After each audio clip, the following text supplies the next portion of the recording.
ഇന്നലെ ഞങ്ങളുടെ അമ്മയുടെ ബർത്ത്ഡേ ആയിരുന്നു. അമ്മ ഒട്ടും പ്രതീക്ഷിക്കാതെ ഞാനൊരു കേക്കും ഗിഫ്റ്റും ഒക്കെ മേടിച്ചിട്ട് പോയിട്ടുണ്ടായിരുന്നു. കേക്ക് കണ്ടപ്പോൾ അമ്മയ്ക്ക് മനസ്സിലായി, പക്ഷേ ഗിഫ്റ്റിനെ കുറിച്ച് അമ്മയ്ക്ക് ഒരു ധാരണ ഉണ്ടായിരുന്നില്ല കേട്ടോ. ഫസ്റ്റ് ഇതേപോലെ നമ്മുടെ കേക്ക് കട്ടിങ് തന്നെയായിരുന്നു. കേക്ക് കട്ട് ചെയ്തു, എല്ലാവർക്കും അങ്ങോട്ടും ഇങ്ങോട്ടൊക്കെ കൊടുത്തു, ആസ് യൂഷ്വൽ. അതൊക്കെ കഴിഞ്ഞിട്ടാട്ടോ ഞാൻ ഗിഫ്റ്റ് കൊടുത്തത്. അമ്മ ഒട്ടും പ്രതീക്ഷിച്ചിട്ടുണ്ടായിരുന്നില്ല ഗിഫ്റ്റ്.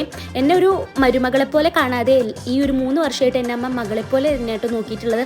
അതുകൊണ്ട് അമ്മയ്ക്ക് ഒരു ഗിഫ്റ്റ് ഒന്നും കൊടുത്താൽ പോരാ, നമുക്ക് ഭാവിയിൽ വലിയ വലിയ ഗിഫ്റ്റൊക്കെ കൊടുക്കാൻ പറ്റട്ടെ. ഞാനിപ്പോൾ അമ്മയ്ക്കൊരു ബാഗാണ് മേടിച്ചു കൊടുത്തത് കേട്ടോ. അമ്മയ്ക്ക് ഒരുപാട് ഇഷ്ടമായി. അമ്മ ഒരു LIC ഏജൻ്റാണ്, അതുകൊണ്ട് അമ്മയ്ക്ക് ബാഗാണ് അത്യാവശ്യമുള്ളൊരു സാധനം. അന്നത്തെ ബാഗൊക്കെ മേടിച്ചു കൊടുത്ത ആൾക്ക് ഇഷ്ടമായിട്ടുണ്ടെന്ന് ആ മുഖം കണ്ടാലേ മനസ്സിലാവുന്നുണ്ട്.